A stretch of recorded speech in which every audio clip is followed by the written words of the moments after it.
நம்ம எல்லாருக்கும் ஆக்ராவில் உள்ள தாஜ்மஹாலை தெரியும். ஆனால் இலங்கையில் உள்ள தாஜ்மஹாலை பற்றி தெரியுமா? இதுதான் ரிச்மண்ட் கோட்டை.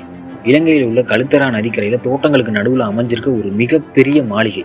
இந்த மாளிகையில் 99 கதவுகள், 34 ஜன்னல்கள், 16 அறைகள்.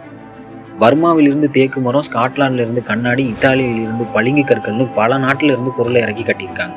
இதை செல்வாக்கும் செல்வமும் கொண்ட முதலியார் டான் ஆர்த்தர் டி சில்வா கட்டியிருக்காரு. இதை எதுக்காக கட்டினார்னா, தான் மனைவி மீதுள்ள அதீத காதலுக்காக இந்த பிரம்மாண்ட மாளிகையை கட்டியிருக்காரு.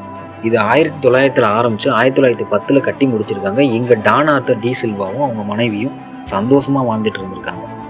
என்னதான் சந்தோஷமாக இருந்தாலும் இவங்களோட மனசுலேயும் ஒரு சோகம் இருந்துச்சு. ஏன்னா அவங்களுக்கு குழந்தை பாக்கியம் இல்லை. காலப்போக்கில் இந்த ஒரு விஷயம் அவங்கள நிரந்தரமாக பிரிச்சிருச்சு.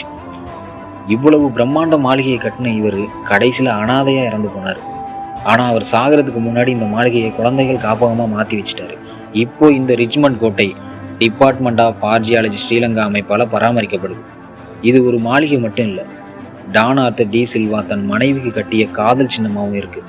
அதனால தான் இதை இலங்கையோட தாஜ்மஹால்னு அழைக்கிறாங்க. இந்த வீடியோ உங்களுக்கு பிடிச்சிருந்துச்சுன்னா லைக் பண்ணிட்டு ஃபாலோ பண்ணிக்கிட்டு இதை பற்றி நீங்கள் என்ன நினைக்கிறீங்கன்னு கமெண்ட் பண்ணுங்கள்.